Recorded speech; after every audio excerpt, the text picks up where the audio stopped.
It's really, it is a great honor to be asked to read the Torah to a Jewish community, to a kahal. And for me, personally, I feel very privileged, actually, to be capable of doing it. And I owe that ability to a late distinguished, beloved rabbi of the Synagogue, Rabbi John Rayner.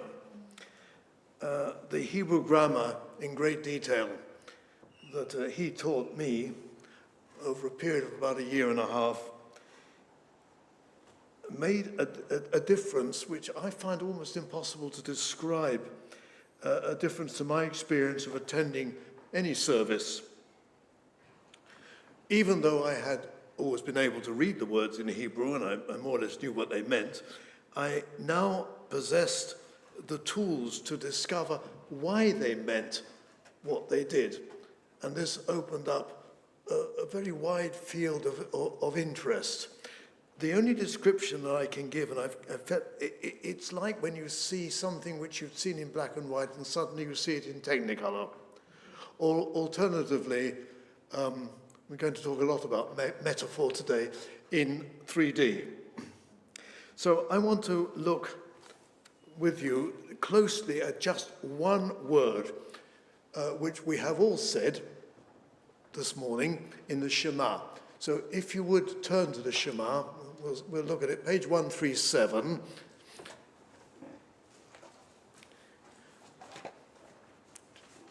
And the word is 4 lines down at the end on the left-hand side. 1, 2, 3, 4. Yes. V'shinantam. You see? V'shinantam levanecha. It's translated as teach them diligently to your children.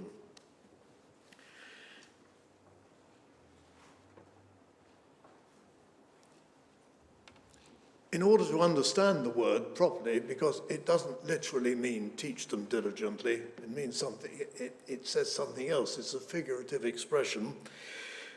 We need to remove the prefix, the, which simply means and, the ta, which means you, and the mem at the end, which is a contracted form of the word for them, meaning these commandments.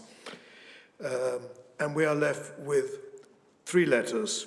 The root shinan, shin, nun, nun, which immediately tells me that this, where the second and third letter are the same, shanana, is a repeated action. And that seems to me not to be well communicated by the adverb diligently. And interestingly enough, in the most recent edition of the standard service book, Siddur of the United Synagogue, in other words, the one which is most used in this country, the word has changed from diligently to repeatedly. So obviously the editors were aware of this, but there's more, I can tell you. What does the root shanana, shanan or shinan actually mean? If you look it up, it's used rarely, about 4 times in the entire Hebrew scriptures, and it means to sharpen a sword. That's what it's used for, sharpen a sword. It's thus a striking metaphor, which, according to the medieval commentators, means that we ought to teach our children so well that they understand the commandments very clearly. It occurs to me that an equivalent translation might be something like using the word crystal clear, which is a common expression in English. However, the root here is not exactly shanan, as it is when the Torah refers to sharpening your sword. It's shinan or shinen. And this is the only time when you get that little vowel change in this root. In the entire Torah, it is a one-off, what they call a hapax, which really means that you don't actually know what it means because there's no comparison, it's not used anywhere else. So we follow the medieval commentators as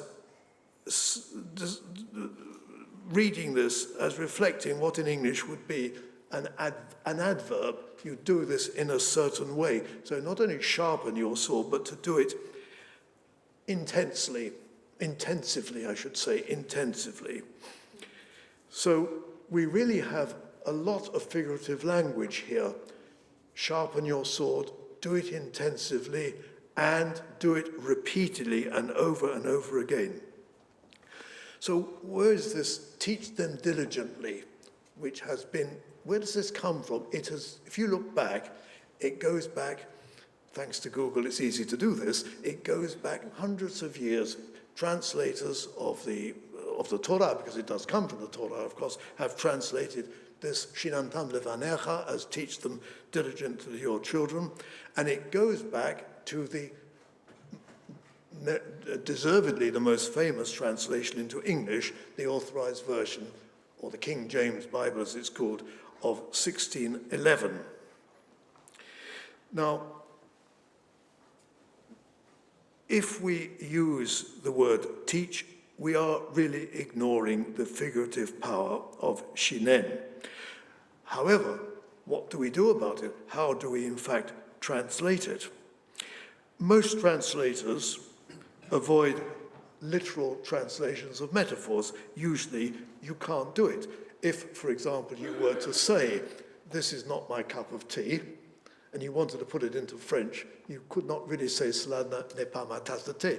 A French person would not understand it. It's not an idiom. It's not a metaphor which occurs in French. So we look for a metaphor which comes as near as possible to sharpening your sword intensively. Can we do this with the Shinantam? Well, to quote President Obama, yes, we can. And I found it by chance, not mine, of course.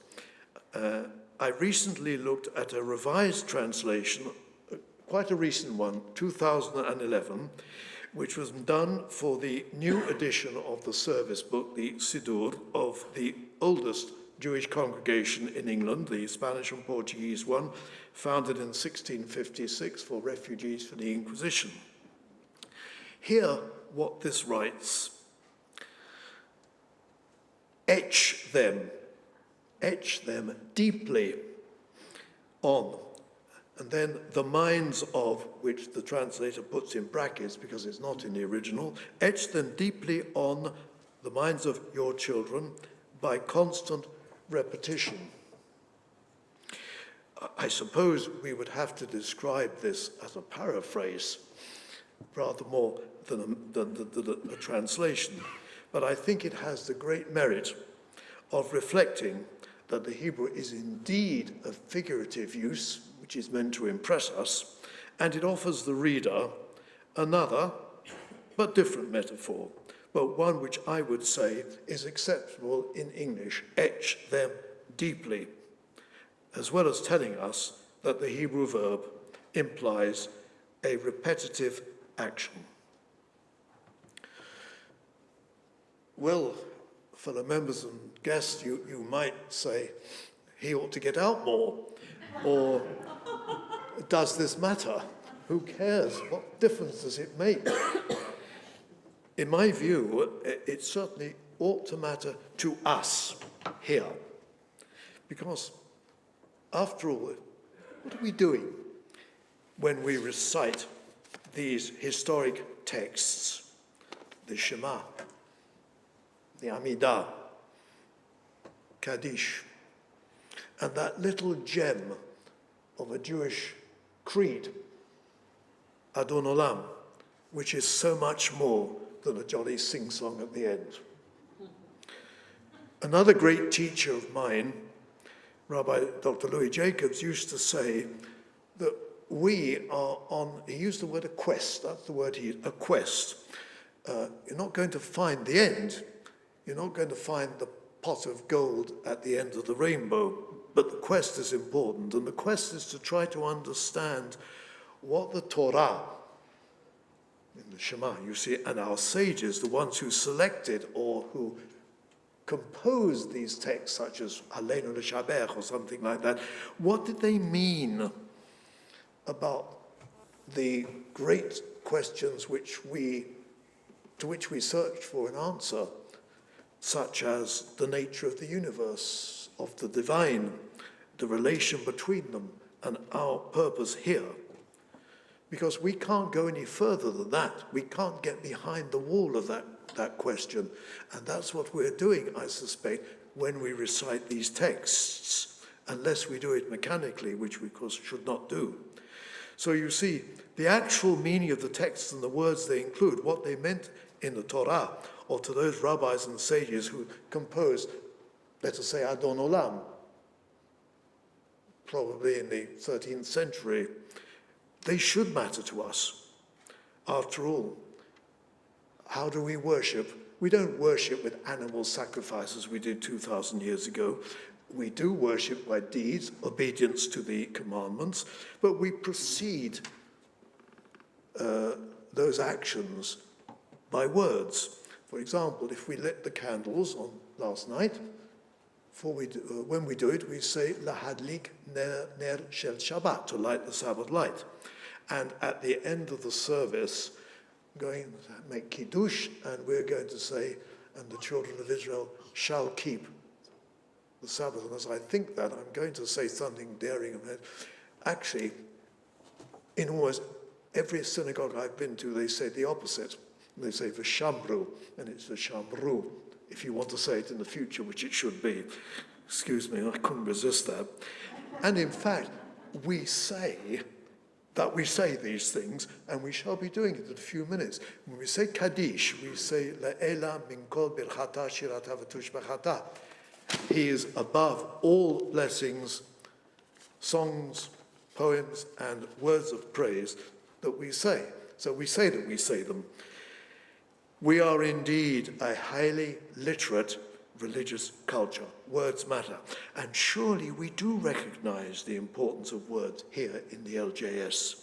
For over the last generation or two, and I've been a member for a very long time, there's been a marked increase in the proportion of our services which is read in Hebrew.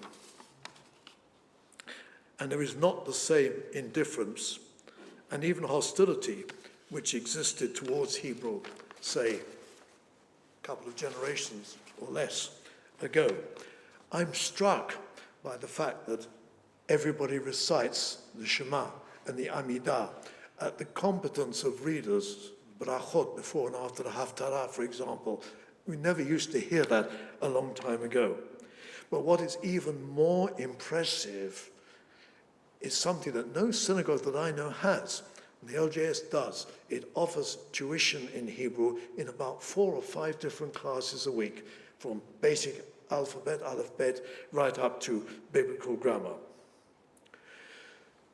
So before we finish, I want to just suggest to you, I know I've been in lecturing mode, so I'm going to suggest some homework. Another example from the grammar of what we actually say, or what no, you said it as well, because you repeated it. They are the barachot that we say before, the 2 barachot before reading the Torah, and 2 barachot after.